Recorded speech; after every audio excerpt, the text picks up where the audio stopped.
محترم بزرگوں، دوستوں اور بھائیوں، السلام علیکم ورحمۃ اللہ وبرکاتہ۔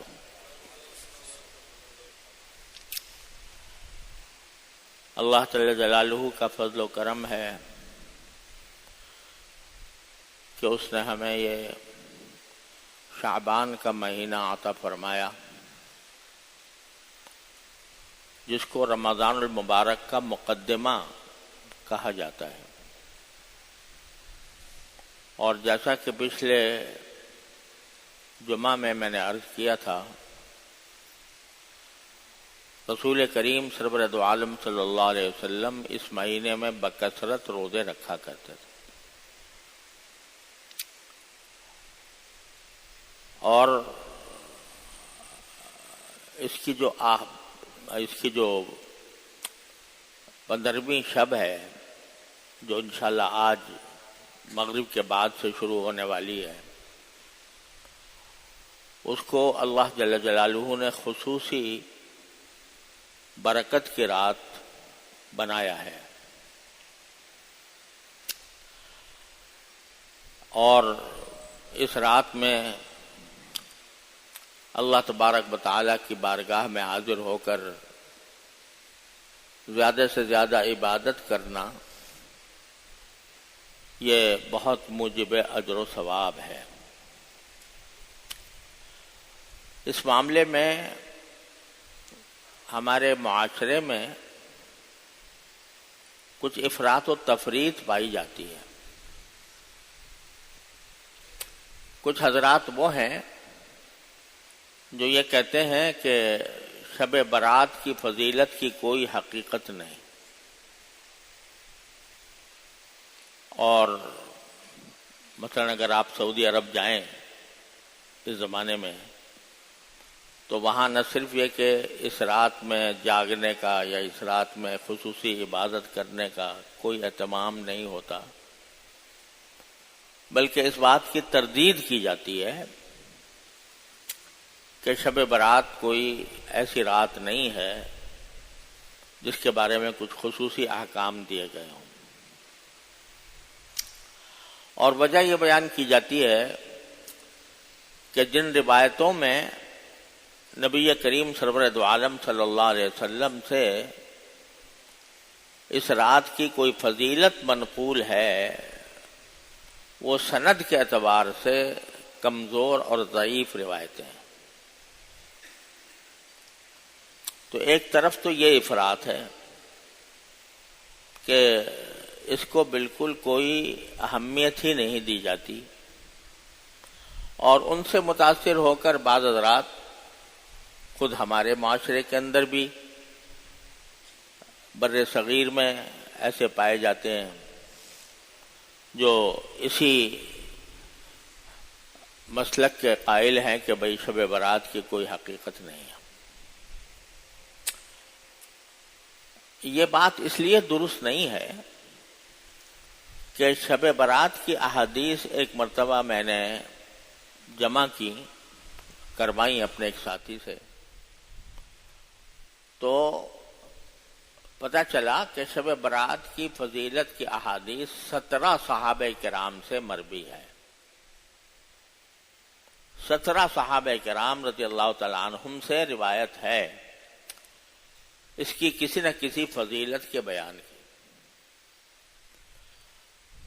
تو یہ قاعدہ ہے محدثین کا بھی کہ اگر ایک روایت چاہے انفرادی طور پر اس کے راوی میں کوئی کمزوری ہو، لیکن وہ اتنے مختلف طریقوں سے اور اتنے مختلف صحابہ کرام سے مروی ہو کہ ان کے بارے میں یہ سمجھنا کہ یہ سب نے گھڑ کے بنا دی ہے، یہ محدثین کے نزدیک بھی صحیح طرز عمل نہیں ہے۔ ایک بات تو یہ ہے کہ 17 صحابہ کرام سے مروی، اور ان میں سے بعض احادیث ایسا نہیں ہے کہ ساری کی ساری ضعیف ہوں، کچھ ایسی بھی ہیں جو ضعیف نہیں ہیں۔ اور دوسری بات یہ ہے کہ ایک کسی بات کے اوپر اگر امت کا تعامل چلا آتا ہے،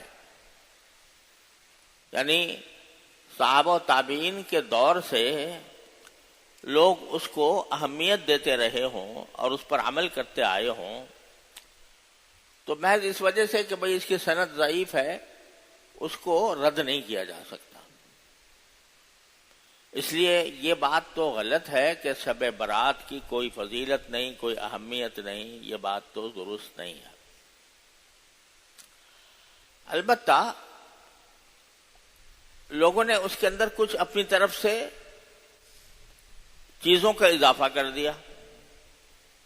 حقیقت تو صرف اتنی تھی کہ اس رات میں چونکہ اللہ تبارک و تعالی کی خصوصی رحمتیں متوجہ ہوتی ہیں، لہذا بندہ ان میں اللہ تعالیٰ کی طرف زیادہ سے زیادہ رجوع کرے، نفلیں پڑھے، تلاوت کرے، ذکر کرے، تسبیحات کرے، تو یہ تو بات بالکل اپنی جگہ درست تھی۔ لیکن بعض لوگوں نے اس کو آگے بڑھا کر اس میں کچھ اعمال تجویز کر لیے اپنی طرف سے، جو نہ قرآن میں، نہ حدیث میں، نہ صحابہ کرام کے عمل میں، نہ امت کے تعامل میں، ایسی چیزیں اپنی طرف سے بڑھا لی۔ مثلا ایک زمانے میں پہلے یہ ایک رواج ہو گیا تھا کہ اس رات میں خاص نماز پڑھی جاتی تھی، اس کا خاص طریقہ تھا، اس کی خاص رکعتیں تھیں، اور یہ کہا جاتا تھا کہ بھئی اس قسم کی نماز پڑھنی چاہیے شب برات کے اندر۔ کوئی خاص نماز اپنی طرف سے بنا کر شب برات کا اس کو لازمہ یا خاصہ قرار دے دیا گیا تھا۔ حالانکہ جیسا میں نے ابھی عرض کیا 17 احادیث ہیں شب برات کی فضیلت میں، ان میں سے کہیں بھی کسی بھی حدیث میں کسی نماز کا کوئی خاص طریقہ تجویز نہیں کیا گیا کہ بھئی اس خاص طریقے سے نماز پڑھا کرو۔ تو یہ ایک بدعت پیدا ہو گئی۔ بدعت کس کو کہتے ہیں؟ بدعت کے معنی یہ ہے کہ ایک چیز جو نہ قرآن نے حکم دیا، نہ رسول کریم صلی اللہ علیہ وسلم نے حکم دیا، نہ آپ نے اس پر عمل فرمایا، نہ صحابہ کرام نے اس پر عمل فرمایا، اور اس کو یہ سمجھے کہ یہ بھی ایک دین کا حصہ ہے، دین کا حصہ بنا کر اس کو دین میں شامل کر دیا، اس کا نام ہے بدعت۔ تو یہ جو خاص طرح کی نماز بنائی گئی یہ من گھڑت تھی، خود اپنی طرف سے بنا لی گئی تھی، اس کا کوئی ثبوت نہیں تھا۔ اور نماز بھی کہ جو نماز جو باعث اجر و فضیلت ہوتی ہے وہ ہے جو عام قاعدوں اور اصولوں کے مطابق ہو، کہ بھئی اس میں مثلا 4 رکعتیں ہوتی ہیں تو 2 رکعتوں کے بعد بیچ میں بیٹھا جائے، پھر تیسری رکعت اور چوتھی رکعت بعد میں ادا کی جائے۔ رات کی نماز میں رسول کریم صلی اللہ علیہ وسلم سے جو زیادہ واضح طور پر بات منقول ہے وہ یہ کہ 2 رکعتیں کر کے پڑھی جائیں۔ کوئی 4 پڑھ لے تو کوئی حرج بھی نہیں ہے، ناجائز بھی نہیں ہے، لیکن سنت یہ ہے کہ 2 رکعتیں کر کے پڑھے۔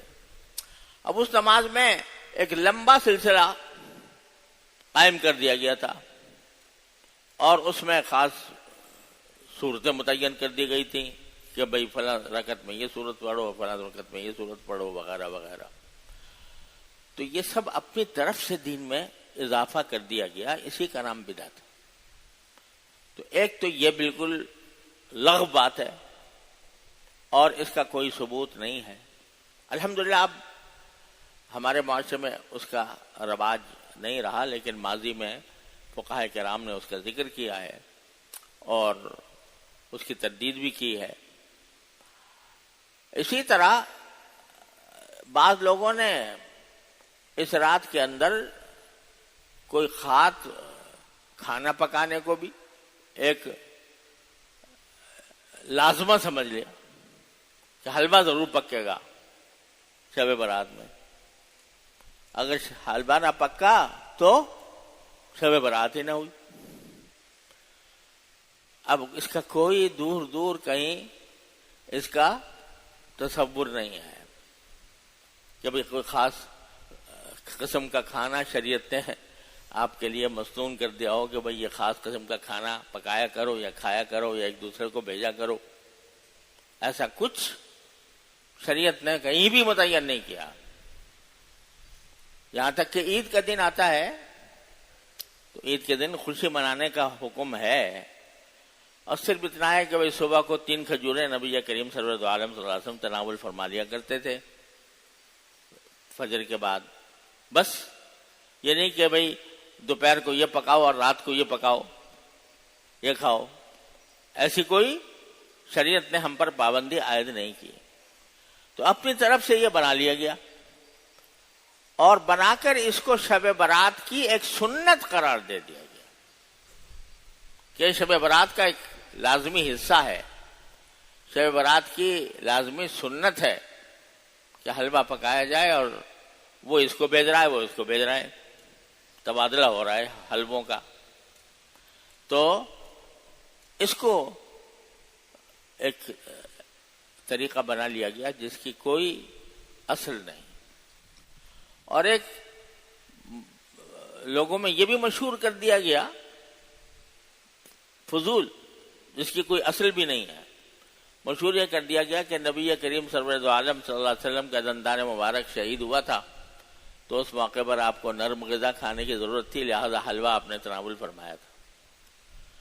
اب اس کا کوئی جڑ بنیاد نہیں ہے اس بات کی.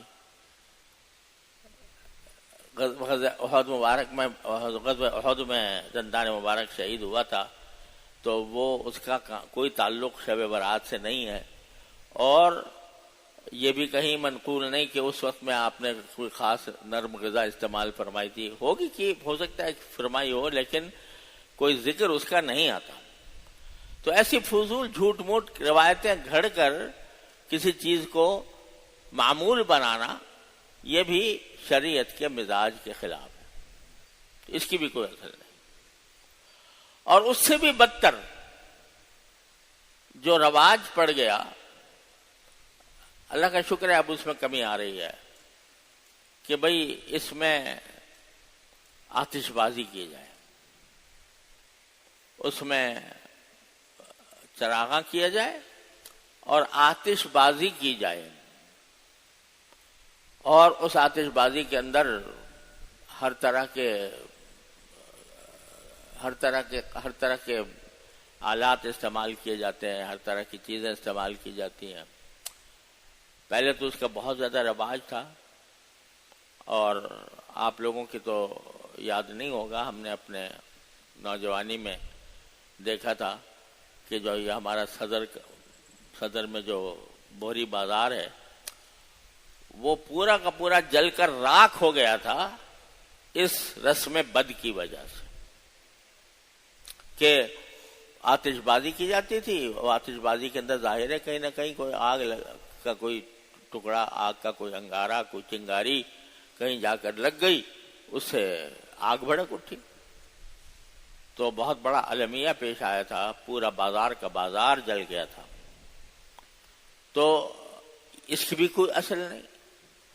یہ در حقیقت کچھ ہندوانہ رسمیں ہمارے معاشرے میں در آئی ہیں، اس وجہ سے کہ سالہ سال ہم نے ہندوستان میں اس طرح گزارے کہ ہم ہندوؤں کے ساتھ رہتے تھے، تو بہت سی ہندوانہ رسمیں بھی ہمارے اندر آ گئی تھیں. تو ہندوؤں کے یہاں ایک دیوالی کی رسم ہوتی ہے جس میں آگ جلائی جاتی ہے، وہ چراغ جلائے جاتے ہیں. تو اسی سے شاید متاثر ہو کر مسلمانوں نے کہا چلو ہم بھی یہ کام کرنا شروع کر دیں.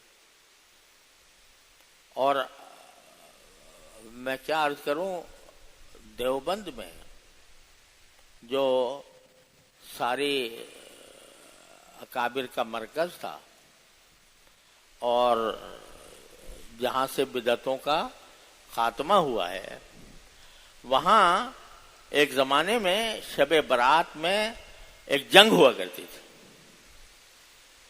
باقاعدہ جنگ. شہر کو 2 حصوں میں تقسیم کر لیا جاتا تھا.